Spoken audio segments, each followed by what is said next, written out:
I guess you didn't know it, but I'm a fiddle player too. And if you'd care to take a dare, I'll make a bet with you. Now you played pretty good fiddle, boy, but give the devil his due. I bet a fiddle of gold against your soul, cause I think I'm better than you.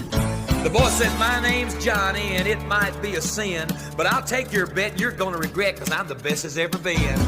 Johnny, rosin up your bow and play your fiddle hard, cause hell's broke loose in Georgia and the devil deals the cards.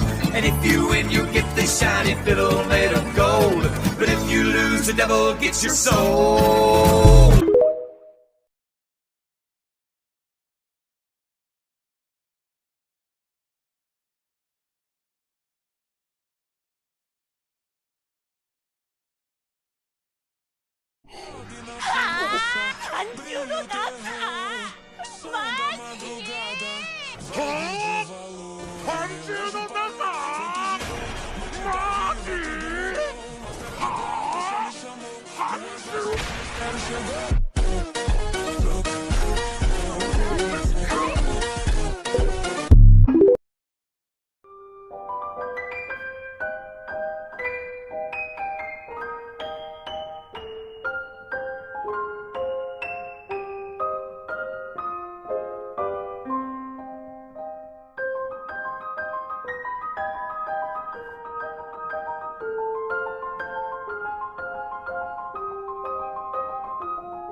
どうも、こう見えて実は嵐屋研修中の新人です。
さて、君たちに任務を与える。遠足に行きなさい。キャンバスタウンまで。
我々は知る必要がある。展開のあらゆる情報を。歴史から人種、DNA に至るまで、全て確保し、博士、調べ上げる。この下界のために、我が同胞、先祖のために、天界と下界の関係を知る必要があるのだ。空白の時を埋める世代が我らであることを願う。アルハ・コルバスさん。天界人は渡せない。彼は今掃除屋の一員だ。掃除屋としての職務を全うしている。そもそも彼は下界内で罪を犯したこともない。連行するという言葉は不適切だとは思わないか。人種のみで判断し罪なき民に圧力をかける。君らの指針たる初代極卒がそう伝えてきたのかを私は知りたいね。我々は知る必要がある。天界のあらゆる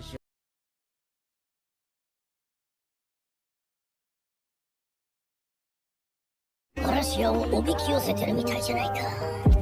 ご自由にお取りくださいって書いてある箱罠に飛びつくほど間抜けじゃねえだろ。さすがにそんな間抜けが盗賊なんてできるわけが。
I'm gonna give you the slip. この名前はルド・シュワブレック。あそこに入ってるロゴは中川アイコンの親友たちなんですよ。名前が伝わってない人もいるけど、そのロゴの人は知ってる。中川アイコンの親友の一つ、葬儀屋のカニス・シュワブレック。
Kyoka wants to take Rudo, and says it kind of makes sense, because that's exactly the kind of thing the Hell Guards would do.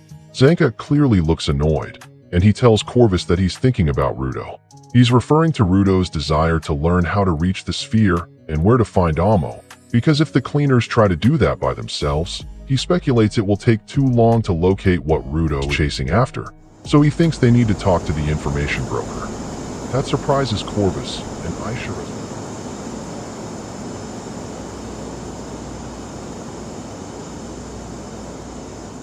Who says she doesn't really know much about the information broker and wonders why they never tried going to him before. Zanka replies that he only heard rumors, that this person is a pain in the butt, according to Engine of all people. Aisha is surprised and asks if they're talking about the same Engine who's supposedly a people skills fiend. Corvus confirms that yes, it's that same Engine, and says that even he had no choice but to rely on the broker. As the cleaner's leader says that, he looks toward the door that's creaking open, where Engine is peeking through, and Corvus adds that this is exactly why Engine came back with that kind of look on his face. Then, we move to Corvus' office, where he tells Rudo and Engine that they were right, that it's only him who can contact the information broker, but they won't get any information just by asking for it, so he calls Rudo to speak. Rudo says he wants to know where the information broker is, because he needs to find out how to return to the sphere, about the Watchmen series, and where Amo is, and maybe the broker can tell him those things, so he needs to know where that person is. Corvus sees how absolutely determined Rudo looks, and then, with a hint of respect, he told him that he's a force to be reckoned with. He then says the broker's name is Kuro, and confirms that this man holds the greatest wealth of information that money can buy on the ground. However, there's a reason why people don't just seek him out, and that reason is the price of the information. Rudo asks if Corvus means money, but his leader replies that not necessarily. He explains that the price is different for each person, and it could be something light like money, or something heavy, like something that could cost one's life. He tells Rudo he wants him to narrow down his purchase to just one question, because if Rudo asks for too much, even his fellow cleaners might pay the price. That leaves Rudo speechless, while Engine says he's fine with paying. Rudo then says he only needs one thing, and just as he's about to say it, the scene could probably eat some tomorrow too.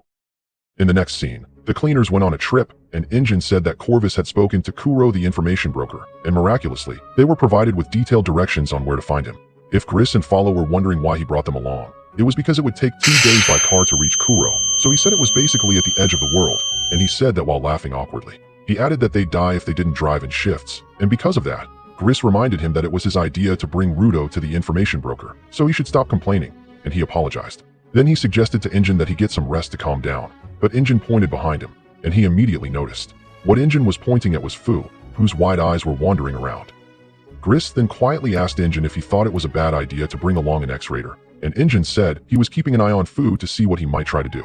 He explained that he had confiscated Fu's choker, so he didn't think Fu could give away their destination. But before he could finish, Rio told him not to worry, because she would be keeping an eye on Fu, though it looked like she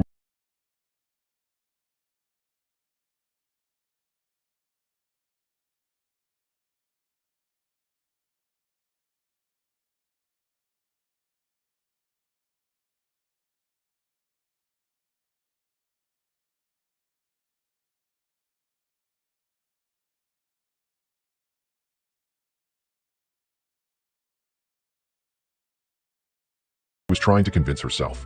While that was going on, Rudo was studying a map, and Engine said that now, he definitely can't sleep.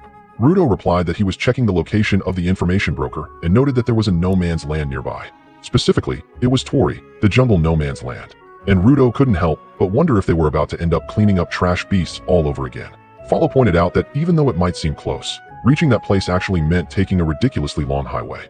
He explained that their rendezvous point was barely outside the polluted zone, so he figured the odds of a trash beast encounter were low. At that moment, Engine got a buzz and announced that Kuro had raised his flag. In the next scene, they arrived at a building with a flag standing on its rooftop. The cleaners got out of their vehicle, and Engine pointed out the flag atop the building. He said Kuro the information broker should be up there, so they should get it over with. They climbed the stairs up to the rooftop, and while going up, Rudo had a flashback and remembered Semiyu telling him she had heard that Kuro was quite the eccentric, and according to Tom,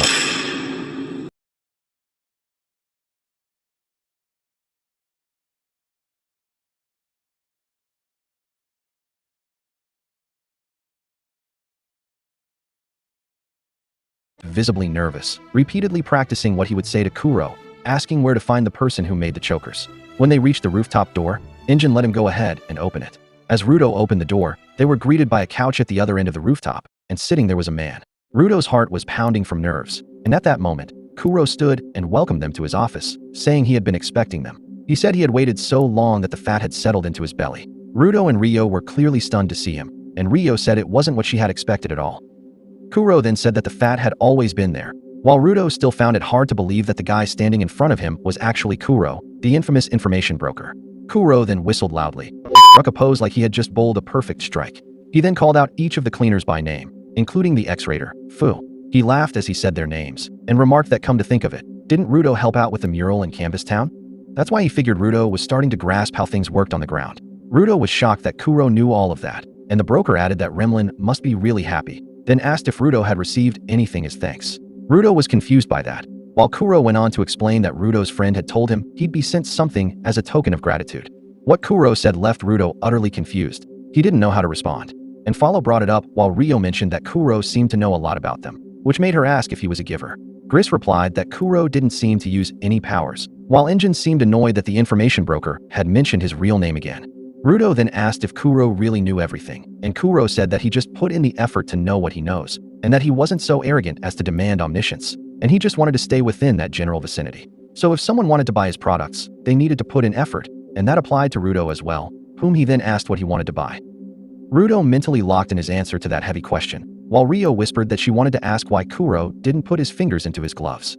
Then Rudo finally asked Kuro to tell him where to find the person who made the chokers, but before he could finish, the information broker turned around and said fine. He walked away from the cleaners and stood on the edge of the rooftop, saying he would only give the information if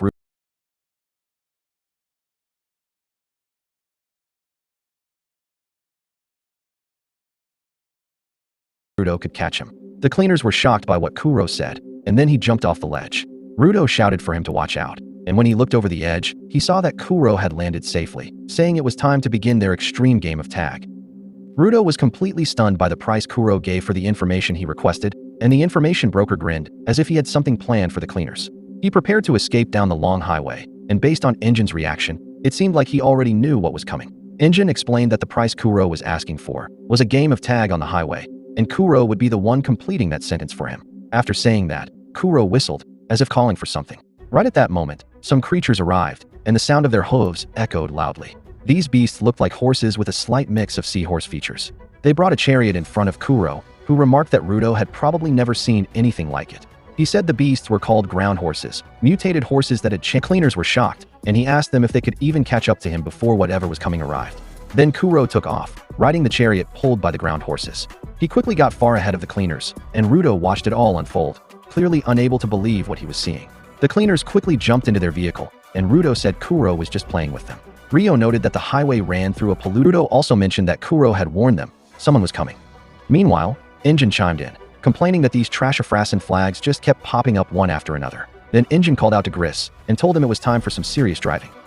In the next scene, the cleaner's vehicle crashed through a huge gate, and Gris was now driving with intense focus. Injin was clearly enjoying it, calling Gris a daredevil. Their car charged down the highway to chase Kuro, and Follow bounced in the back seat, saying he didn't realize that Gris could drive that fast. Fu was also bouncing around, and Ryo said they might actually catch up to Kuro. Injin, however, wasn't so sure, and the scene zoomed out to show the highway, resembling a cheetah. It let out a roar, and Rudo's eyes widened in shock as that creature, along with a huge group of others like it, climbed up the highway and began chasing after them. The number of creatures chasing the cleaners was beyond counting, and Rudo shouted that there were way too many trash beasts out there, and they were all fast. Fu was trembling in fear, scared shitless, and Rudo added that the trash beasts were about to catch up to them. Fu looked absolutely terrified at that point, and Injin called everyone's attention. He said they had entered the polluted zone, and for everyone's safety, he was asking them to put on their masks. He also told them to lean out of the vehicle to help defend it together. As he gave the command, both he and Rudo climbed out of the car through the window. Fu was shocked at what they did, as the two of them climbed up onto the car's roof, and Injin said that he knew they were on the move, but now it was time to clean up, as he and Rudo then prepared to defend their vehicle. On the other side, several cheetah trash beasts had already reached Kuro, which alarmed him. He tried to drive them away while shouting that he was not a kid, and when he turned around, he grinned at what he saw. It turns out the cleaners had also managed to catch up to his carriage. He was amazed at how, even though swarms of cheetah beasts were leaping at them, the cleaners were still able to press forward. He commented that they really were trash beast extermination specialists, and it was clear to him now that their name was not just for show.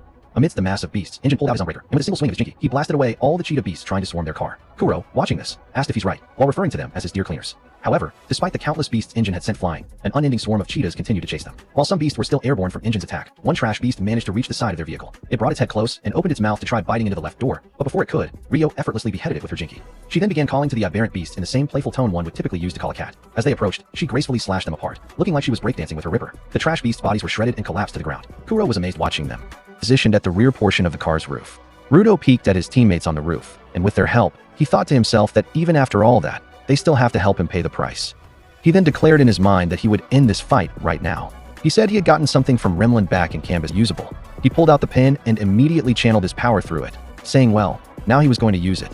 Black ink began to drip from the brush pen, leaving a trail along their path. The chasing aberrant beasts stepped on the ink trail. Soon after, once many beasts had stepped on it, the ink transformed into sharp spikes that pierced through their bodies. Kuro was utterly shocked when he saw this and shouted in disbelief. As he observed Rudo's extraordinary ability, he remarked that Rudo's precision was far superior to the information he had previously received. Inside the car, Follow couldn't believe that Rudo had used up the last drops of ink from that pen and turned it into a spike trap. He was rattled and told Gris that this wasn't the first time he had noticed this, but it really wasn't fair how easy it is for Rudo to wield such super strong powers. Gris simply told him to focus and reminded him that his job was to protect the driver. Injin see Fu smiling cheerfully. He spoke to his doll and said that he liked the members of the Raiders, but the cleaners were pretty cool too. They soon passed a ramp on the right side of the highway, and there was another car going up on the same path they were taking. While Fu was smiling and calmly waiting inside the car, he saw that another car had pulled up alongside them on the highway, matching their speed. When Fu turned his head, the smile on his face vanished, replaced by deep fear and anxiety, because it turned out that he had locked eyes with Zodal, who was sitting at the back seat of the convertible. It was a Raider's car, and standing next to Zodal was the maniac, Jabber. Jabber gave them a cheerful hello, catching everyone's attention. While they were all completely shocked at what they saw, Jabber started getting excited when he saw them too. He couldn't contain his joy and asked if this meant they were going to have a race to see who would catch the information broker first, which made Fu extremely nervous and scared, and Jabber began asking if what he was seeing meant that Fu had jumped ship, causing Fu to panic even more, and Jabber added that if so, fine. Fu then screamed at the top of his lungs, begging his teammates to help him, while Kuro joyfully commented that the raiders are already here. On Jabber's side, he started to relax and really feel the wind hitting them. He took a deep breath even without a mask, so Katoni immediately reminded him that they were in a polluted zone and scolded him to wear a mask or he would die. Jabber whined and reasoned that everybody knows deep breathing is part of warming up. Next, Rudo angrily asked the raiders why they were there, but it did not take long before he realized something. He remembered what Kuro had said earlier, right before he ran off, that a certain group were coming and whether they could catch it before they did. Because of this, he got mad at Kuro and said that this low-down dirty information broker knew this was going to happen all along. And when he turned to look at him, Kuro just laughed at him. Injin bent down and peeked between his legs and suspiciously glared at Fu, suspecting that he also knew about this. Fu grew anxious at his look and nervously denied it, saying that what Injin was thinking about was wrong. He explained that he knew absolutely nothing about what was going to happen, except that Zodal wanted to know who made the chokers. He did not know that Zodal was planning to track down the information broker, and he had no way of knowing that. Zodal stared dead serious at him from the other car and commented that he understood now, which frightened Fu even more. While trembling in fear, Fu heard Zodal say that he thought cutting him off would force him to learn some autonomy, but it seemed that all he had learned was how to run his mouth off in self-defense. Meanwhile, Jabber repeatedly said next to him that here it comes. Then, both Jabber and Katoni activated their respective jinkies, while Zodal instructed them to throw Fu to the trash beast along with the cleaners. Suddenly, Momoa swerved their car, causing it to collide with the cleaners' car, shocking Gris. Their cars grazed each other, and the raiders managed to overtake the cleaners, while Injin shouted in frustration that there should be no scraping in this race. Jabber then leapt onto the roof of the cleaners' car, catching Rudo's attention. He raised his sharp claws and playfully declared that he was here, but Rio immediately struck him in the face with her ripper, causing him to fall from the roof, and she commented that in that case, do not be. Unfortunately, Jabber managed to react in time and quickly dug his claws into the window, allowing him to stop himself from falling. He looked at Rio and excitedly said, was she not the braided girl with the gun last time, which confused Rudo. Because of that, Injin's eyes narrowed at Rio, realizing that she tried to kill somebody again, who quickly tried to change the topic by saying that Jabber was wrong and that the hairstyle was called fishbone. Just as he was about to share how he felt about what Rio had done to him earlier, Rio quickly apologized and explained that she had done it for the sake of her friends. However, contrary to what Rio thought, Jabber liked the pain he had felt, and he suddenly leaped from where he was hanging and prepared to attack, saying that he wanted her to do that again, leaving her bewildered. Jabber's enlarged claws pierced through the roof, nearly stabbing Fu. As he pulled them out, Fu screamed in absolute terror and started to despair, asking why these things kept happening to him. Follow replied that this was his line, while Gris brushed it off and told them all to keep their heads down. Then, Gris tossed a mask to Fu and told him to wear it if he did not have one, which surprised him. Gris then asked if the raiders were chasing the information broker because they wanted to know where to find the creator of the chokers, to which Fu replied that he thinks so. Gris then said that if so, they had to stop them and explained that if the creator of the chokers was a giver, the raiders could use that vital instrument to make another gigantic trash beast. Fu stared at him after hearing that and suddenly commented that he did not think they could stop them, which surprised both Gris and Follow. He then explained to them that the reason he thought that was because of the driver of the raiders' car. He introduced her to them as Mamawa and explained that if that woman touched them, she would be able to hear all of their memories. After that, we shifted to Kuro's side where his eyes widened in shock, not expecting to get caught like that. He firmly gripped her hand and refused to let go, pointing out that she should know cheating was wrong, calling her by her full name, Momoa Rukul. He also stated that he knew all about this woman and her ability to hear information. He praised her, saying that such an astounding power alone had been enough to earn her a place on the raiders' front line. However, apparently she lacked any real combat talent. While Momoa was pulling her hand back, she nervously wondered just how much he really knew. Kuro pointed out that they were currently in the middle of a game of tag, addressed Kuro directly, calling him the information broker, and pointed out that he seemed to be luring the cleaners into no man's land. He asked what Kuro planned to do once they all arrived there. Suddenly, Kuro let out a sly giggle and said that surely of all people, Zodal knew that it wasn't polite to pry, implying that there was something between them both that they were aware of. Meanwhile, back on the roof of the cleaner's car, an intense battle between Jabber and Rio was unfolding. Anxiously wondered if he had fallen off the back. When he turned to check, a cheetah trash beast face greeted him instead, and he realized there was still a horde of them chasing after them. Annoyed, he remarked that this was not the time for them to be pestering, calling them trash bags. He pointed out that they were already short-handed, angrily telling the beasts to give him a break, while he reminded himself that Rudo better not have fallen off. Little did he know that Rudo had indeed fallen, and was now being overwhelmed by a wave of cheetah trash beasts. Inside their car, Fu was lying face down in the back seat, hands over his ears, trying to calm himself. Worried, Follow commented before they even reached the tunnel. Anxiously, he asked if this was the end for them. Would a bunch of lousy garbage piles really be their downfall? Gris glanced at Fu and urgently called out to him, asking if he would help them. He admitted that he would rather not have to ask a former raider, but since they were only supporters, they couldn't take down the trash beast themselves. Swallowing his pride, Gris pleaded with Fu for help and asked him to lend them a hand, which deeply touched something inside of Fu. As they neared the entrance to the tunnel Gris had mentioned, Fu suddenly punched the car roof, his fist breaking through it, startling Rio. Jabber also noticed and curiously asked what was going on. Emerging through the hole, Fu reached out to He and said that since they have now been asked, it was time for them to step up. He agreed and shouted that it was finally his turn. He began to glow as he declared there was no holding back now.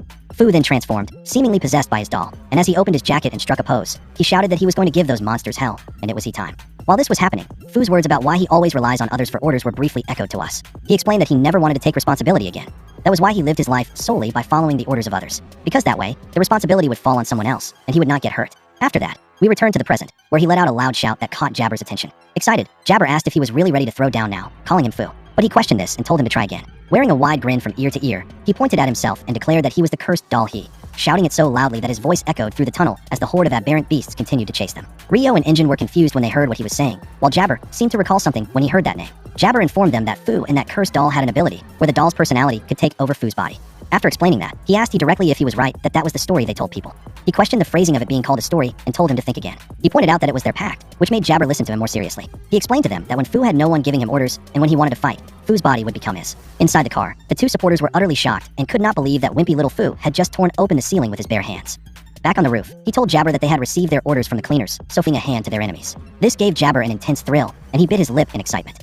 Up ahead, having exited the tunnel first, Katoni observed what was happening and immediately told Zodal that Fu had officially jumped ship. She asked what they were going to do about it, to which Zodal explained that her powers did not work well and like meat hanging in a market, and the shock showed on his face as he slowly realized it was broken. He stared at He in disbelief, then screamed in pain, the sound echoing through the entire tunnel. Rio asked what just happened, and Injin immediately replied that the kid was bad news. As he clenched his muscles, Injin added that the kid was not some scrawny wimp at all. It was as if his entire body was a weapon. Injin then corrected himself and pointed out that it was more like the very flesh of that kid was a vital instrument. After a few moments of preparation, he quickly pounced on Jabber like a missile, launching them both up into the ceiling of the tunnel. Jabber's body bounced off the ceiling after being smashed there, but despite that, the super masochist still had a smile on his face. He quickly followed up. After clasping both hands together, he delivered a powerful double axe handle blow to Jabber's body, slamming him hard to the floor and shattering the ground beneath him. They saw Jabber's limp body lying helplessly on the ground. Despite this, Jabber managed to cheerfully comment, "Cheers to treachery." As he looked at He, Jabber remarked in his mind that he had always known this kid was hella tough.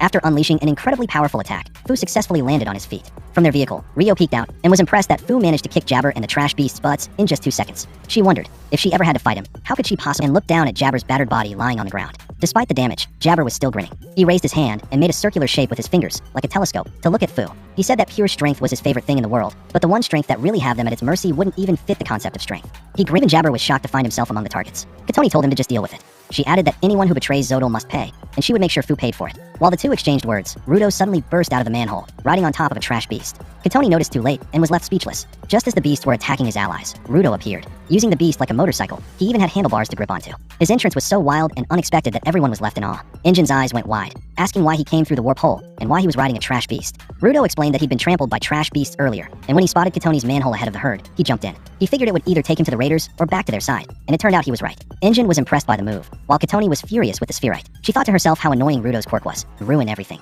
Katoni decided she'd destroy the entire tunnel, with Rudo still inside it. A 2x symbol was shown as Rudo pulled out the brush he had received from Rimlin and drew on the ground with it. He remained unfazed by Katoni's attacks, stating that he was only trying to obtain information. Because of that, he told her to stop messing everything up. His allies were getting dragged into this, even though he was the only one seeking answers. Meanwhile, Injin blocked the incoming attack with his Umbreaker, shielding the cleaners inside the vehicle. In Rudo's thoughts, he still had Rimlin's old brush pen. He decided that spikes were out of the question, and told himself that he had to imagine something that wouldn't kill anybody. He recalled Rimlin's approach, imagining shapes and giving form to ideas. He kept telling himself it should be just like Rimlin's next move. From the tip of the brush he held, a strange substance began to emerge. Injin noticed it too, and quickly warned the others to grab onto the vehicle. Rudo focused solely on creating something fast, something that wouldn't kill anyone. He was determined to overcome them. Gripping the brush tightly, the result of his imagination burst forth, a massive drawing of Rimlin that pierced through and shattered the tunnel itself. The cleaners couldn't believe what Rudo had just done. They all screamed as the tunnel exploded, launching them and their entire vehicle out of the area. The impact was so powerful that they were flung past the bridge and into the opposite side. Follow, stunned, shouted in disbelief, wondering where that titan even came from. While airborne, someone questioned why it looked so blobby. Rudo mentioned that he had flubbed it. He was trying to imagine something incapable of killing anyone, and Rimlin came to mind. That's why it came out looking all blobby, thinking they were about to crash.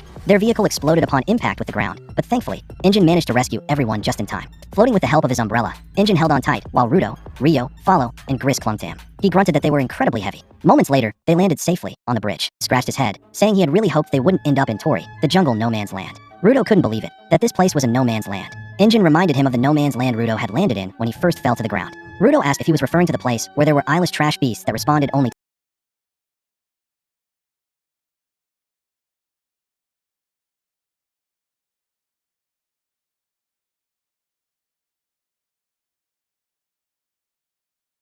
a treasure chest, and muttered that they would have to keep playing along a little longer. But just as he turned, he was startled to see Rudo and Follow waiting for him from the other side. They both stared him down silently, and Kuro froze. He was surprised to realize they had deliberately bypassed the trash beast just to confront him. Either that, or Rudo was there to pop him one. Rudo remained quiet, simply watching from the side. Kuro clarified that he should be safe, at least until Rudo actually caught him. So he decided to bolt toward Follow instead, asking if Follow could really stop his meaty body from crashing down with such force. But instead of dodging, Follow stood his ground without hesitation and punched him square in the face. The blow was so powerful that it sent Kuro skidding across the ground. Rudo muttered that Follow's plan had been perfect, and he had completely fallen for it. It was then revealed that it wasn't Follow at all. Rudo had swapped clothes with him to deceive Kuro. Rudo told him not to think they'd just let him escape just because the game was over.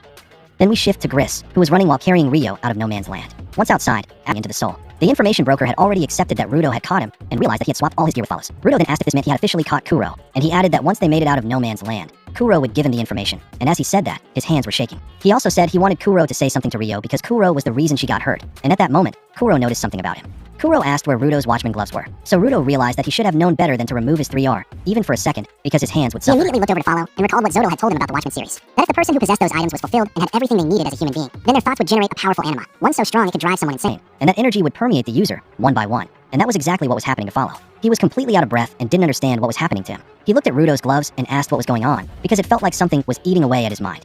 Thankfully, Rudo quickly pulled the gloves off of him, though he was still gasping for air, clearly struggling because of the gloves. Even so, he returned to normal, and Rudo wore the gloves again himself. While he was doing that, Follow asked how he was able to wear them all the time. Rudo remembered what Zodal told him, that both of them were able to use the Watchmen series without irregularities. He then realized that this was what That if the same person tried to use a part of the Watchmen series, they would go insane, and that's why he asked what that meant for him. At that point, Kuro was standing up, saying he found it surprising that Rudo entrusted his precious vital instrument to someone else, namely Follow, even temporarily. Right after Kuro said that, Follow suddenly disappeared from Rudo's line of sight, because he had been punched by the massive hand of a trash beast. He was dragged off to the forest area of No Man's Land, and Rudo immediately became concerned. His bag, filled with all the garbage he gathered, was flying off, then Follow called out that he was fine, and managed to get out of the way just in time. He added that they had probably gotten too excited, and made too much noise while chasing Kuro. Injin then appeared on top of the trash beast, and asked Rudo and Follow if they had caught Kuro. Before they could answer, he told them he discovered something, that the body of that trash beast was all just for show. Rudo was confused, so Injin explained that it wasn't a singular body with a core like the ones used by the Raiders. This trash beast had its main body elsewhere. Normally, when a part of a trash beast is cut with a vital instrument, it doesn't grow back, but this one simply reattached the pieces that were cut off. In other words, what they were seeing is basically like the hair of the trash beast. Follow and Rudo tried to imagine what Injin meant, and Injin said he thought the analogy made sense. He added that his guess was the main body was located inside the pond, so if they wanted to take it out, they would need something even stronger than his Unbreaker. And as he said this, he jumped down from the trash beast because it tried to crush him, but he dodged in time and it ended up injuring itself.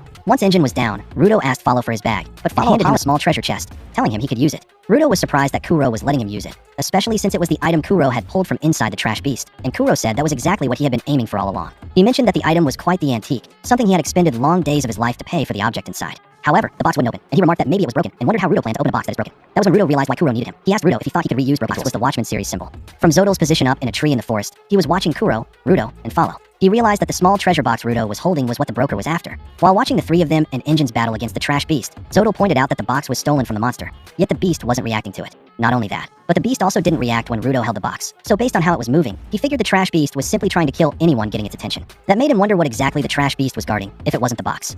In the next scene, we enter Rudo's perspective, where we see things from his point of view. Follow was asking him if he was seriously going to use the box, making it known that the box can't be trusted since they didn't know anything about it. As for Kuro, he only cared about what was inside the box, so he stared at it intently, seriously thinking about what to do with it. While Rudo was deep in thought, Follow warned him that he shouldn't use the box since it came from the information broker, and they had no idea what was inside, making it a bad idea to open it. He added that he knew Rudo wanted information, but that box smelled like trouble, and if Rudo needed anything, he should just grab his hammer instead. Even so, Follow seemed to regret saying it, remembering what happened to Gris's amulet after Rudo used it. He even pointed out that even if Rudo used the box, how would a box defeat a trash beast? Injin then joined the conversation, telling Follow that the box defeating the trash beast was the last thing they should worry about, because when it came to figuring out how to use something, Rudo ticks all the boxes. As he said that, he used his Unbreaker to drill into the arm of the trash beast. At that moment, Rudo fell into deep thought, and for him, he understood that Injin trusted his power, that Follow had concerns about him going along with Kuro's scheme, and most of all, that Kuro was using him to find out what was inside the box, yet no one actually cared about the box itself. He began to relate to it, and put the trash beast's face. Rudo said boxes weren't just meant to be opened, as they were meant to contain something as well. Right after he said that, we were shown the massive creature that Rudo was standing on. It bit into the massive trash beast. Slowly, that creature began to devour the trash beast, pulling it out of the pond, revealing its true form that had been hidden underneath. The creature that came out of the box consumed the entire trash beast, sucking it in, and once it had finished eating, Rudo said the area was finally clean.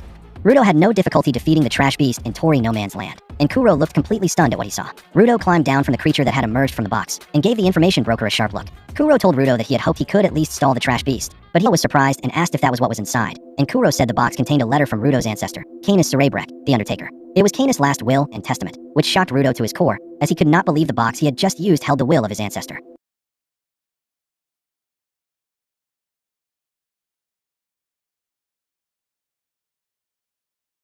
Kuro handed him the letter, and he immediately opened it to read. There was not much written in it, and some parts had been erased by Canis. According to the letter he wrote, he spoke about how he could not stop the humans. His hands were even similar to Rudo's, and he said that all he could do was bury them. He seemed to be sweating while writing the will, and he told his children that he had to leave in order to break that chain. So he asked them, practically begging, to live happy lives, and at the top of that line, 5 lines had been erased by Canis. Rudo asked what happened to his ancestor, while Kuro thanked him and said he was happy that the young prodigy had come to the ground. Because of that, Rudo asked who Kuro really was, while Injin asked how he could tell that the letter was his merchandise. Right after saying that, Momoa appeared behind him, grabbed him, and told him that his information now belonged to her, which left the cleaners completely stunned.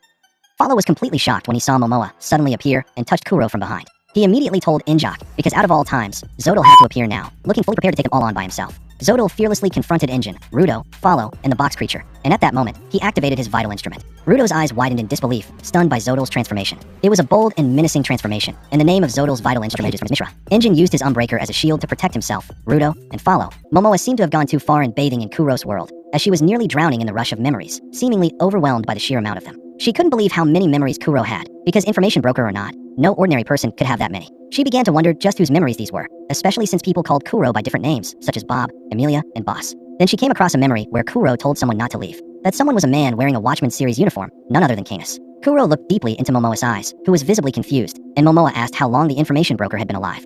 The flow of Kuro's memories continued to stream into Momoa's mind, and here she saw something specific. It was a meeting of a group, and there was a concerned and irritated man reacting to someone telling him about sightings of monsters made of trash. He asked in frustration if the person was just making things up. Shock was visible on Momoa's face as she saw the countless memories Kuro had accumulated, and she thought to herself that this information broker had clearly lived through well over a century. Slowly, Kuro began to approach her within Momoa's brain, saying that this would take them to the price that the raiders would have to pay.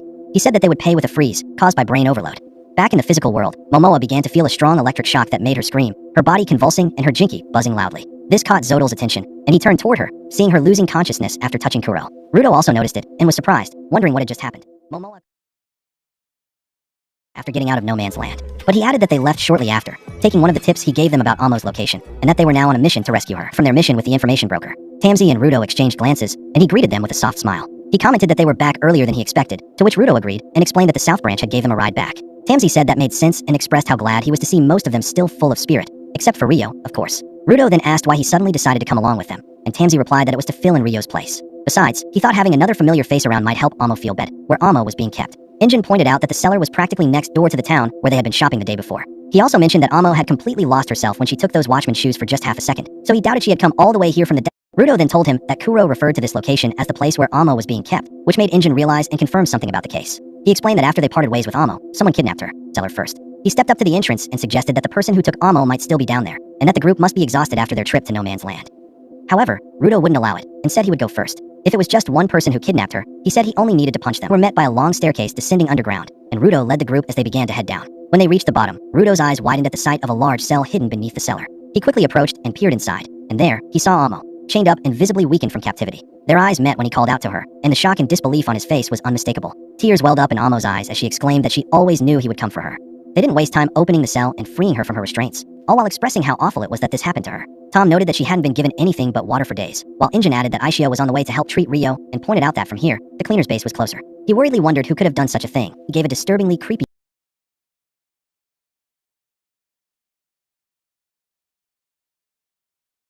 sat across the table from Kuro. Injin explained that Rudo was going to ask for 2 pieces of information, but before continuing, he wondered aloud why he was the one talking to Kuro in the first place. He told Rudo to go ahead and ask the questions himself. Rudo began with the first. He wanted to know the answer to the question he had previously asked, or to find the person who made the chokers. That way, he could determine whether they were using a piece connected to the Watchman series, which was one of the clues needed to cross the border. And if they found the one responsible, it would allow him to trace Amo's choker as well. That, he said, was why he chose that question. Injin was impressed, pointing out that their boss had told him to narrow it down to just one question after all. In his view, Rudo had successfully hit 2 birds with 1 stone. However, Rudo then added a follow-up. For his second question, offered in exchange for going along with Kuro's little scheme of using and opening his box, he demanded to know where Amo is. He sat there with arms crossed, and Injin, watching from the side, was in disbelief. Rudo had managed to squeeze out one more piece of intel, and he couldn't believe that was the second question he chose. Injin genuinely thought they'd be learning about Amo through the choker guy, but Rudo explained that if he was going to get 2 answers, then he wouldn't let the chance to find out something about Amo go to waste. It wasn't what Injin expected from him, but there was no turning back now. Kuro, the information broker, smiled and admitted he admired Rudo's decision. He pulled out a pen and notebook and said they'd start with the one about Amo. He tore a sheet of paper from the notebook and handed it to Rudo. When they looked at it, the place immediately confirmed that this was where Amo was being held captive. Still gripping the note, Rudo stared and asked if he had heard correctly. Amo was being held captive there, but Kuro said nothing. In disbelief, Rudo asked who had taken her, but Kuro replied that he should be careful. If he wanted more answers, he'd have to pay for them. After all, his question was only where Amo was. Rudo stood up, clearly not satisfied, and tried to argue, but Kuro cut him off. Same cool demeanor. Now Rudo circled the topic. Finally, after taking a deep breath, scratching his head, and smiling, he said he doesn't have it. And just like that, the once quiet, empty hallway erupted into chaos as Rudo flung Kuro out of the room in a fit of rage. The information broker went flying through the doorway, crashing onto the floor from the sheer force of Rudo's charge. Follow tried to stop Rudo while Injin just sighed. Rudo was livid, hurling every insult he could think of, calling Kuro a stupid, idiotic, jerkface, moron, quack, con artist, and even turd face. His fury overflowed, all because he had just found out Kuro truly had no information about the choker creator. That meant everything they'd done had led to nothing. Flat on the floor, Kuro still tried to defend himself. What more did they want from him, he asked. He insisted again that he really didn't know. But Rudo couldn't accept that. If Kuro knew nothing, he should have said so from the start. Follow told him to calm down. He understood how Rudo suddenly caught his eye. As Kuro talked about Rudo having received his ancestor's will, Engine noticed a paper in Kuro's right hand. Follow was still clinging to Rudo to hold him back, but Kuro subtly raised the sheet, as if signaling that it was meant for Engine. Engine sat down and reached for it, just as Rudo was still trying to break free, yelling that he couldn't stand this anymore. Engine opened the folded paper, and his eyes widened in shock as he processed what was written. Across from him, Kuro subtly motioned for him to stay quiet. He apologized, explaining that the choker maker was a master at hiding information. The only information that ever reached him was misleading at best. Engine seemed to grasp the real message behind Kuro's vague excuse. He turned to Rudo, who was still seething, and tugged at him. That's just how Kuro is, he said. They should leave him and go check on Ryo. Once that's done, they can move on to rescuing Amo. But Rudo refused to be pacified. He couldn't believe Engine could say that after everything Kuro had done. Engine held up the paper to show him. Settle down, he told him, and have some candy. Rudo paused. His anger faltered as his eyes scanned the contents of the note, and pure shock registered on his face. They had gotten the answer they needed after all. Back in the present, as Tamsi pressed him about what Infraker is listening to their voices. In 2 weeks, during the South Ward's Doll Festival, they should find the White Crow. This will lead them to the person who knows where the choker maker is. But if the choker maker caught wind of this, their target would surely slip away. That's why they couldn't tell anyone, not even their fellow cleaners. So when Tamsi asked, Rudo hesitated, stammered a little, and eventually replied that the information broker didn't know anything about the choker maker. Then he called him such a turd. Deep inside, Rudo apologized to Tamsi for keeping the truth from him. Still, Tamsi could clearly tell, Rudo was lying. Not even their fellow cleaners. The scene then shifted to Kuro in deep thought. He admitted to himself that while he I am not a weirdo!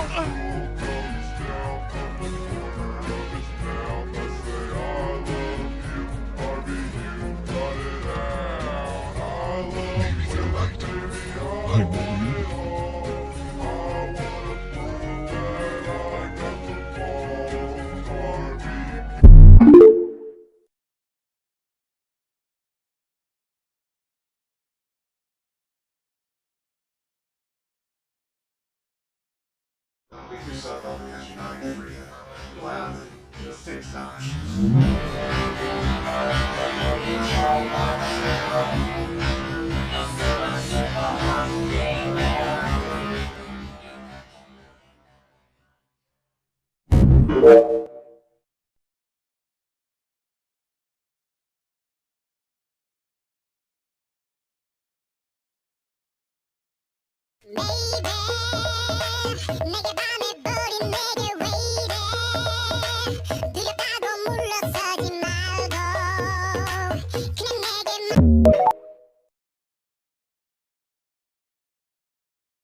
Admit. So Semiyu explained that he was a cleaner, and that cleaners had work to do.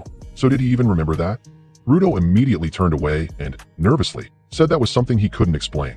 Semiyu approached and reminded him that their job as cleaners was to exterminate trash beasts, and they had tons of work piling up. Even assuming that if Rudo's personal business helped the organization, if he couldn't do the job they were supposed to do, he couldn't claim to be a respectable cleaner. Especially Engine, whom she called a deadbeat, because he was always slacking off to chase girls, and now that he was surgically attached to Rudo, he never does anything. Heard their conversation, and Semiyu found out that Mildreda was a Sileo warrior, and she said that her hometown was Sinazama, where Follow called out to Rudo. He handed him a new uniform, and Rudo was puzzled since he already had one, but Follow explained that it was newly issued by August. He said that while August was working on Dollfest costumes, apparently he also redesigned the cleaners' uniforms. Follow said Rudo's wasn't finished yet, so it still had the same design as his old one. Still, Rudo found it strange since he already had a uniform. Follow reminded him that when they swapped outfits in No Man's Land, he ruined Rudo's clothes, and he had more to say but paused, remembering how he once told Rudo he couldn't use the box. He had stopped him several times, even offered to let him use his hammer instead. He said Rudo had entrusted him with his treasure, but when he looked at his own treasure, all he could think was that he didn't want Rudo to break it. At that moment, Rudo asked him what else he was going to say, but he couldn't get the words out. So he just told him to forget it and handed him the uniform again, saying he didn't need to wear that raggedy old uniform anymore, and wouldn't be able to fight at his best wearing that. However, Rudo declined, which shocked him, because he didn't expect it. Rudo said he could still wear his old uniform, and he'd already fixed a lot of things in his life, so he could fix a few rips and tears too. Follow was left speechless after Rudo rejected the uniform he was offering, and he walked away, leaving Rudo deep in thought. While walking off, we learn that August never actually redesigned the uniforms, because Follow just went up to him to ask for spares, which was the real reason he had the new one to give Rudo. He couldn't accept that Rudo didn't want the uniform he gave, so he stopped in his tracks, thinking that maybe Rudo just looked down on him like everyone else did, just because he was a supporter. In a flashback, someone once called them expendables, and another, a lackey of the cleaners. Another time, someone questioned what was the point why he wanted to fight trash beasts if he wasn't a giver. There was also a time when his mother told him that givers were a bunch of babies who couldn't let go, yet believed they were superior because of that, and normal people like them would never understand the breed of the givers. Finally, we learned there were only 10 days left before the Doll Fest, and a man was explaining something about black balls. According to him, those black balls floated and went into people's mouths. They were able to spit them out and escape the village, and now they stood before Rudo, who was listening to his story. Rudo said that the cleaners were already there, so the man could leave the situation to them, and he then called the man an old fart. Because of that, Grist smacked him behind the head and told him not to call their client an old fart. They were standing by the edge of a deep cliff at the time, and Grist added that Rudo couldn't just say got it and be done with it, since they didn't know much about the situation, so Rudo needed to ask for detail. This is his first official job. The old man said he was certain. Follow then said if that was the case, they could clean them up using their vital instruments, and asked if the trash beasts were still in the village. The man said they should still be there, that there were whole swarms of them bursting out of a certain house, and that the best they could do was get away from them. Follow asked if anyone had been hurt or was missing, and the man replied that no one had been harmed and that everyone seemed accounted for as far as he could tell. Follow said that was good to hear and began gathering information on the trash beasts. Countless trash beasts suddenly emerged in front of them all. In the next scene, Follow struck with his hammer, using it to smash a black ball trash beast. The result was the trash beast exploding and scattering into pieces. However, it quickly reformed its body, and that made Follow realize they were made of dust. He told Grist about it, and said there would be no end to them. Grist then explained to him that their attacks were merely turning the trash beasts into dust. They wouldn't be able to attack again until they reformed into balls, and from his narration, Rudo was the one who initiated the attack, as carved open a path, and after the trash beast ranks were broken, Tamsi would catch the remaining ones. As he said this, it showed what he meant, that trash beasts that got past Rudo were being taken down by Tamsi using his massive net. Follow thought it might be more efficient to let Tamsi launch the first attack while Rudo handled the stragglers since Rudo had better mobility.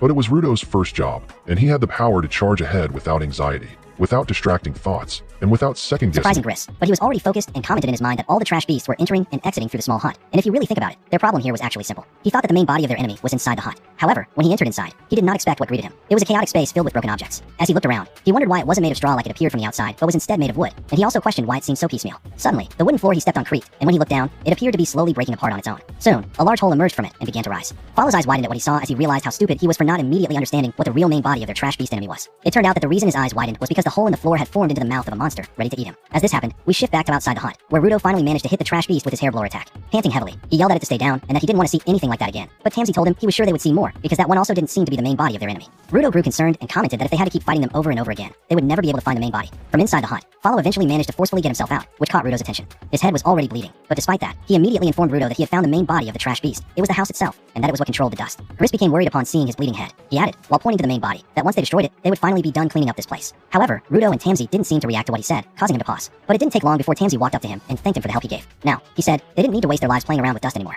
Follow smiled when Tamsi invited him to get started with the job, and he tightened his grip on his hammer. He told himself that it wasn't dust, it was a solid object, which meant he could help, while imagining that he was saying this directly to Rudo. However, it felt as if his drive and excitement to help were denied when Rudo suddenly told him to stand back, triggering something deep within him. He listened as Rudo said he'd take care of it, and that he was going to blow that house down. That struck Follow the wrong way. So as Rudo walked away, he recalled what he told himself earlier about pride and other people's opinions just getting in the way, and that Rudo had something he didn't. And after remembering that, it seemed like something snapped inside him as he stands up and ominously muttered the words "excuse me" to Rudo, as if there was something he needed to make clear. He irritatedly asked what that was supposed to mean. This made Rudo stop walking and turn to him, puzzled. Follow was visibly seething, gritting his teeth from the anger. He could no longer hold back and explained that he thought Rudo was different, and he wanted to believe that he was. Just as Rudo was about to ask what he was even talking about, Follow added that he made compromises and did whatever he could to meet him where he were. He shoved aside his feelings of inferiority, admitted his own mistakes, tried to look on the bright side and stay positive. Also, he could stop being such a crappy loser. He pointed his hammer at Rudo and added that even then, none of that would ever get through him, and that he would never understand. He said Rudo didn't know what it felt like to be part of the faceless mob. That line struck a chord with Grist, who was now listening, and even Rudo was taken aback by the mention of the words faceless mob. Rudo tried to ask again what Follow was talking about, but when the trash beast in front of him started moving, he snapped and said now wasn't the time to be discussing this. He yelled at Follow again, saying he had already told him to stand back. But Follow screamed back, full of rage, demanding to know why he should. He said he understood that you couldn't beat a trash beast unless you were a giver, and asked but did that mean he didn't have the right to fight at all? He shouted that he was sick and tired of being treated like a tag-along, of smiling through his inferiority complex, and of dealing with people like Rudo who were so full of themselves they couldn't see past their own nose and belittled others. He shouted at the top of his lungs that he was so damn tired of it. And at that moment, Rudo couldn't take it anymore. He aggressively turned to Follow and ominously asked when did he get a big head. He stared Follow straight in the eye and asked when did he look down on anybody. He then said if Follow had delusions that everyone was out to get him, he shouldn't take it out on him. But Follow immediately snapped back, pointing at what he had just said, and ordered him to use his tiny brain to remember how he had treated him, and then he can decide for himself if he was really just being delusional. Irritated, Rudo shoved Follow by the shoulder and asked what he even did to him, telling him to just say it. But Follow resisted and sarcastically replied that maybe Rudo should have studied. Smugly replied that he did know about it. He emotionally pointed out that Rudo was thrown to the ground after being falsely accused of killing his own father. He called him the brave little Sphereite with a tragic backstory, and added that yeah, maybe he did go through a kind of despair Follow would never understand, and he kept pushing forward, even through his pain. But who the hell cared if he had a tragic backstory, and said did that give him the right to say horrible things to people like Follow, who just lived normal lives. He then asked if he really think that he can use his misery as a shield.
The piece of wood that the beast spat earlier was thrown at it, hitting and piercing through its roof. It turned out that Gris had thrown it, aiming to draw the enemy's attention. The beast got furious and began sprouting spikes from its body, then let out a loud roar as it focused on Gris. While all of this was happening, Follow reflected on why they were there in the first place. They came there for Rudo's first job, but somehow, the two of them ended up fighting. Because of that, he realized that everybody's been thrown off their groove, and it was all because of him. Realizing this, he started to break down and feel deeply disappointed in himself. He saw his hat on the ground, and after pulling himself together, he picked it up and threw it at the aberrant beast to get its attention. The beast turned toward him, now standing in front of a pillar. He then shouted Rudo's name loudly, and Rudo looked back at him with a stunned expression. Follow pushed aside everything that happened earlier and wholeheartedly apologized to him, leaving a strong impact on Rudo. Right after that, the trash beast charged toward him, and as Follow prepared to swing his hammer to counter, he spoke to Rudo in his mind and said that next time, he promises he won't mess things up again. Unfortunately, Follow's attack wasn't strong enough to stop the monster, and it plowed through both him and the pillar behind him, sending him falling into a ditch past the base. Luckily, the top portion of the broken pillar landed onto the beast's roof, smashing its body into the ground. You could see horror written all over Rudo's face as he witnessed Follow fall. Follow looked like a lifeless sack as he hit the side of the ditch, and eventually, his body crashed down onto the ground. Rudo peered down from above with a look of disbelief and saw him bloodied all over, his eyes seemingly lifeless, his body crushed with broken bones. But even in that state, he was still gripping his hammer tightly. After that, we focus on Follow's situation. He nearly dropped his hammer, but thankfully, he managed to grip it tightly.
This was not the scene he had envisioned. Standing before them was Follow. Though bloodied and injured, his aura had completely changed. Earlier, during their conversation, Follow had pleaded with Rudo to grant his hammer one moment of glory. As he lay helpless on the ground, he wanted to be one of the cool guys. Rudo had reached out his hand this way. When Rudo heard that, he grabbed him by the shirt and ordered him to stand up. Rudo told him firmly that it was not over yet. Something awakened deep within Follow. He managed to return to the top, standing beside Rudo, clutching his hammer, which had now transformed, firmly in his hands. Tamsi could not believe what he was witnessing. He realized with shock what had truly happened. The vital instrument Follow was holding was now registered to Follow himself. He had finally become a giver. The cherished hammer he had held on to had transformed into his jinky. Follow spoke up. He admitted that the words he had spoken to Rudo earlier had been harsh. But Rudo had confronted him head-on and helped him achieve something he had longed for deep in his heart. When Rudo had told him to let it all out, to fully express his feelings, that had triggered the awakening of his ability. Now smiling, Follow thanked Rudo. Finally, he could stand and fight alongside him. But Rudo replied that he had done nothing. It was Follow's own passion that had allowed him to become a giver. All Rudo had done was believe in him, believe that he could do it. Follow was taken aback by the honesty of his words. But Rudo added that this did not mean he had forgiven him. So Follow apologized once again.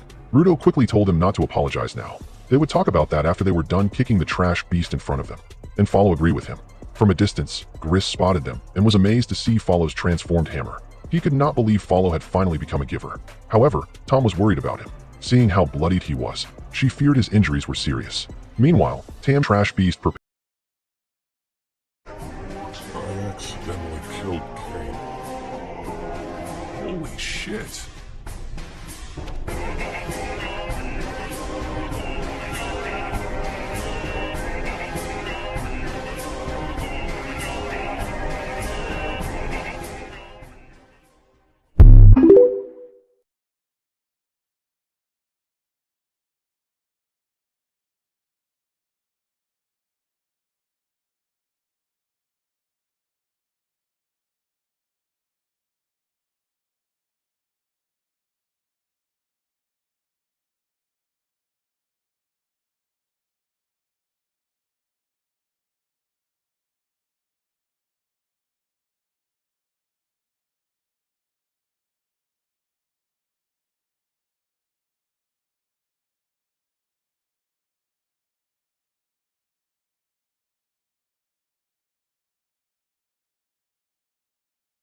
Stunned at how massive everything was, and he couldn't help but shout how awesome it was. As he walked around, he looked in every direction, overwhelmed, and commented in disbelief that so this is the doll festival.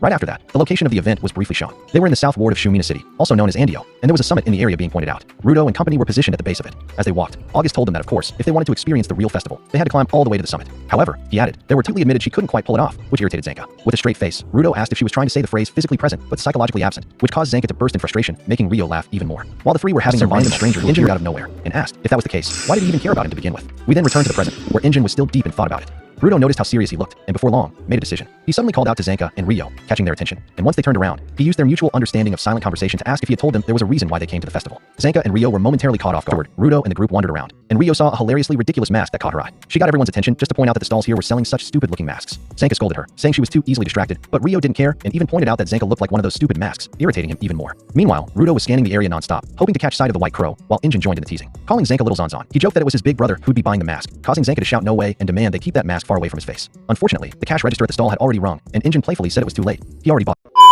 what she was holding and said they were tickets. Since they seemed puzzled, she figured they didn't know what was going on. She explained that they were handing out raffle tickets for the opening act of the Doll Fest, a concert by none other than Lily. The moment they heard that name, Rio and Injin both burst with excitement and surprise, while Rudo looked confused at their reactions. Injin asked to confirm if she meant the Lily, while Rio asked if she was really here in person and whether the Doll Fest had announced it to the public. Wing answered that they had only announced it yesterday, and that it had already spread on TV and radio. On the other hand, Rudo was completely baffled by all of this and asked what exactly they were even talking about, prompting Injin to yell at him in disbelief, asking how he could be so stupid, since Lily was the biggest star in the ground. She sings, dances, and even does magic tricks. She was, according to him, the master of all kinds of performance art, the queen of entertainment. He also pointed out that they had been playing one of her songs the other day, and that Rudo had even been bobbing his hex. Excited, Rio asked what the tickets were for, so Wing happily explained there would be a raffle, and one lucky winner would receive an item that came directly from Lily's own body. Injin shouted oh snap in pure joy, while Rudo quietly thought that he couldn't keep up with what was happening anymore.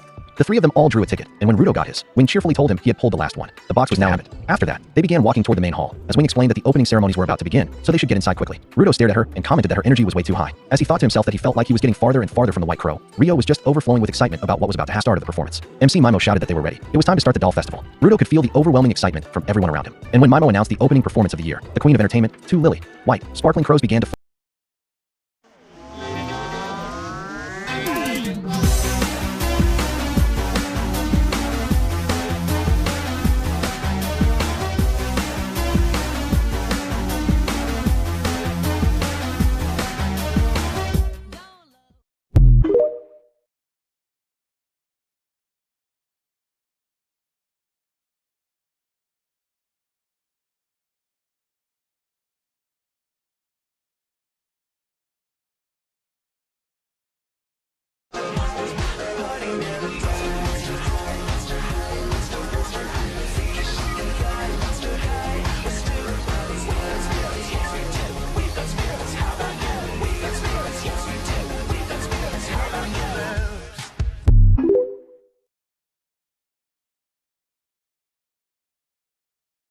suspense. He told everyone to take out their 2 Lily raffle tickets, because the drawing was about to begin. As the crowd erupted in excited screams, Zanka commented that it was happening fast. Rio noted that the main doll show event hadn't even started yet. Injin, sounding irritated, pointed out that everyone knew raffles were supposed to be done during intermission or at the end of the event, and rhetorically asked if management missed the memo. Meanwhile, Rudo and Amo just stood there staring blankly with poker faces. Then, 2 Lily said she was about to draw the winning ticket. The entire crowd buzzed with anticipation, wondering who the lucky winner would be. As the performer kept everyone turned towards suspense because the glow was coming from him. Rudo was utterly stunned as his card began to shine, and the glow was so bright it could be seen across the entire hall. His friends started wondering if he was really the one who got picked. 2 Lily then pointed at him and said that the winning number would be announced by the lucky audience member holding the glowing ticket, which left Rudo completely thrown off, realizing she meant him. But he hadn't even drawn a number, which made the entire crowd erupt in excited screams. Mimo said he couldn't contain his flabbergasted response, greatly praised 2 Lily, and pointed out that Rudo was a simple bastard. Next, we entered the scene inside the thorn barrier, where Rudo was visibly nervous as he stared back at 2 Lily. After a brief moment of silence, 2 Lily finally spoke and asked if he was the son of Alto Surbrek. Rudo suddenly remembered how, back when he was still in the sphere, people used to call him the son of a murderer. They said it was his father's fault that those people were dirty, and that if a father is a criminal, it's only natural for the child to end up the same one day. He also recalled the time he pestered Recto to finally tell him the name of his father. After pushing persistently, he managed to get it out of him. His father's name was Alto Surbrek, just as 2 Lily had mentioned. Rudo stared at her at first, and just as he was about to respond, he held himself back from lashing out. But with a dark, ominous tone, he asked 2 Lily what exactly she knew. How did she even know that? And was she also from the sphere? Remained unfazed. After observing his reaction, she began to wonder and said that she wasn't part of any kind of upper management. That confused Rudo, making him lose focus for a moment and wonder what she meant, which puzzled her in return. Raising her staff, 2 Lily loudly declared that she was the Queen of Entertainment, or at least, that's what people called her. But in her words, Brandon told her what he looked like, and that he belonged to the cleaners. But every cleaner she approached just looked at her in confusion. Turns out, the cleaners 2 Lily was talking to were actual janitors who clean rooms and hallways, prompting Rudo to mentally comment that he's pretty sure those aren't the same cleaners. As a last resort, she went to the information broker, who told her that Rudo would be invited to the upcoming doll festival, which made Rudo suddenly realize that this entire setup was orchestrated. He immediately grew Rudo to continue with their raffle and said she would now give the gift to the winner, or rather, a special delivery from a friend meant for him. She pulled something out from her cleavage, and from the middle of it, she brought out a choker. Rudo was confused as he reached for it, while 2 Lily explained that the choker was specially made, and that his job was to wear it after he stepped off the stage. Then 2 Lily said that she had almost forgotten something and began casting a spell on the choker. It was supposedly to ensure that it would appear different to everyone else, except for him. Rudo was puzzled about what she meant by that, but 2 Lily just brushed it off and said she was merely a delivery girl. She claimed she didn't know anything, not even about his father. The only thing she said she knew was the man's name. Rudo aggressively questioned her claim that she didn't know anything, commenting that if that were the case, she wouldn't be able to say where the choker maker could be found. But before he could finish what he was saying, 2 Lily cut in. It must have belonged to the Queen of Entertainment. Rudo immediately jumped off the stage, and when he noticed the way people were staring at him, he started wondering what the choker he received must look like to other people. When he reached his group, Injin furiously pointed at him while Rudo just began to apologize, saying he didn't get the chance to ask 2 Lily about the choker maker. He remembered that 2 Lily told him to put the choker on after stepping off stage, so he did just that, prompting a range of extreme emotional reactions from his companions. Zanka cringed hard and kept yelling that it was just too weird and audacious no matter how many times he looked at it. Ri actually praised Rudo, and Amo clutched her chest while commenting that, so that's what Rudo liked. She apologized, saying she wasn't so gifted. Rudo was left completely baffled, wondering what on earth they were seeing, but he quickly found out when Rio, still laughing, pointed out that he was wearing a bra. The choker then began to buzz, catching Rudo's attention. Injin said that Rudo had to explain in exact, minute, and sensual detail what happened behind the curtain. That made Rudo scream in frustration while running away. He sat down on the ground and commented that maybe he'd be able to hear it from here. He thought to himself that now that the White Crow had vanished without a trace, this choker might be his only hope. He started wondering who it might be connected to, and whether it was the friend 2 Lily had mentioned. The choker began to buzz again, so he immediately listened closely and asked if the person on the other end could hear him. The surroundings fell silent for a moment, and then suddenly, the voice on the other line declared that he was the choker maker. Rudo froze in shock and confusion. The person addressed him by his full name and said that he knew Rudo's wish, which brought a look of deep astonishment and unease to his face. This individual claimed to have information about his father and a piece of the Watchmen series. He was then given an ultimatum. If he wanted those things, he would have to destroy the doll festival. While all of this was happening, the scene shifted to the parking lot, where Marige and Mildreda were waiting inside their car. Marige commented that the show should be starting by now. She asked Mildreda if she was really sure she didn't want to watch the twins, to which Mildreda replied that she was only there to give them a ride. Earlier began to sink in for Rudo, especially now as he added that the previous order to destroy the doll festival wasn't just some random task to test whether Rudo would follow him. As Goka reached the door to a certain room, the choker maker added that to the person they were dealing with, every living human being was merely a doll he could control. Suddenly, someone spoke through the microphone in the main hall, calmly instructing everyone there to be silent for a moment. Upon hearing that, Injin and his companions widened their eyes in alarm as they realized something was off. It It was as if the pupils of the audience members had changed, and all of them went silent, as though they hadn't been cheering joyfully just moments ago. We were then shown Goku again, and unfortunately, he had just missed catching the person he was trying to apprehend in the main hall announcer room. The Choker Maker added that he knew it was already too late. That was why he was now asking Rudo to save the people from that rotten piece of human filth. From the announcer room of the main hall, Mimo suddenly jumped out and landed right in the middle of the stage, praising everyone in the crowd for obeying his command to fall silent, revealing that he was the enemy the Choker Maker had been talking about. After that, Mimo carefully observed all the people he had taken control of. After a few moments of watching them, he turned on the microphone he was holding and attempted to give the people some commands. He ordered them to clap, which they immediately did. Then he told them to jump, and they followed again. He then tried making them turn to their right, and they all started spinning in that direction. Mimo began to laugh slyly and commented that it was perfect. He pressed what looked like a communications device attached to the collar of his suit and addressed the person on the other end named Felix, asking what the range of his rule was, to which the other replied immediately and called him sir. Felix, standing on a high place in the Dollfest venue, explained that it was the same as Mimo ruled over everything within the range of his microphone sound. In other words, he now reigned over the entire festival venue they were in, which earned him praise from Mimo. Next, he asked his photographer how the photos were coming along. Forget about it. I'm falling in and out of cause don't worry, I'ma get it, granny. What happened? Now my daddy happy. Mama call me up, that money come.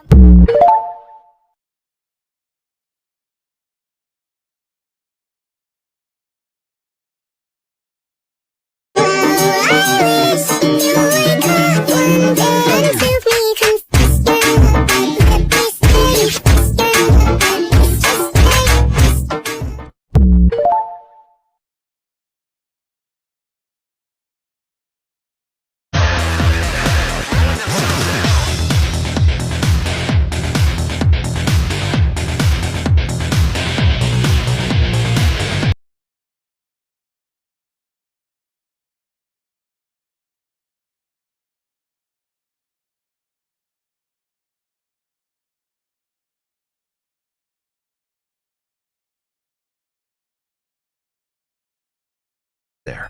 She wondered where he could have gone. Back at the place where Countess was, someone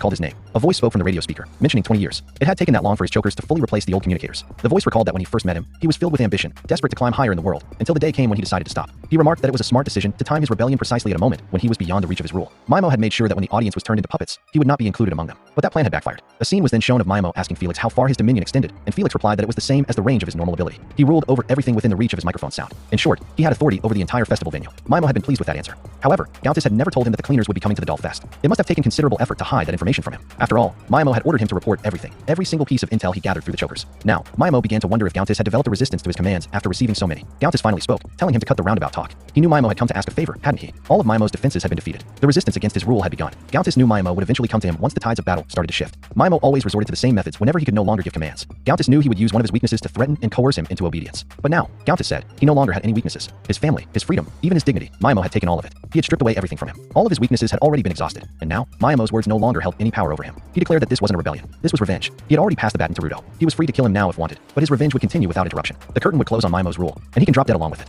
However, Mimo suddenly mentioned the name to Lily. Just hearing the name made Countess freeze in terror.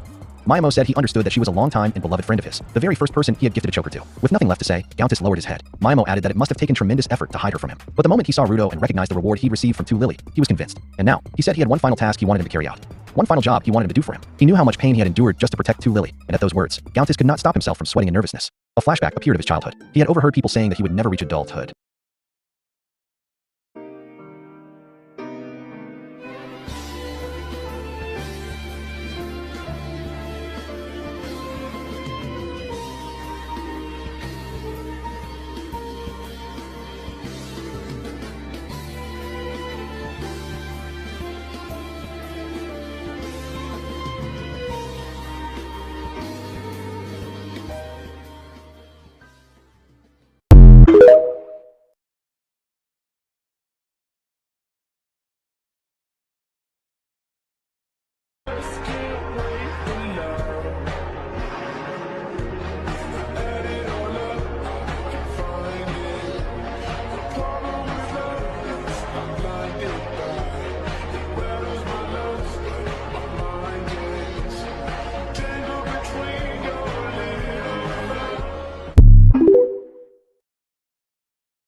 He's my man.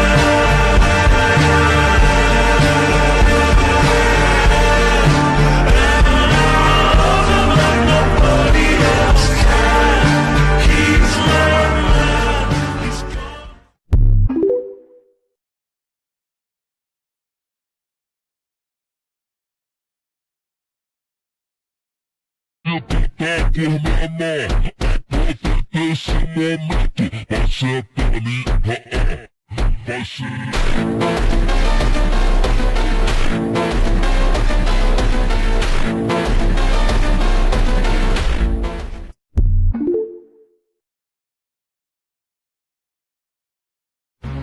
Am I in love with just a thief?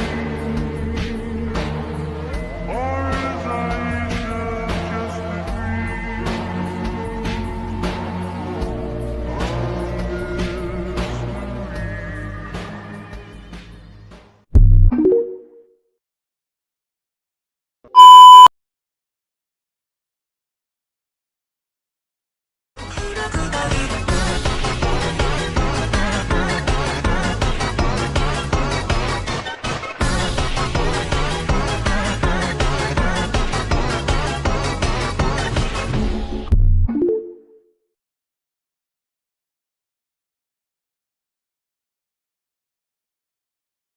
Take my life into your life. Take a breath.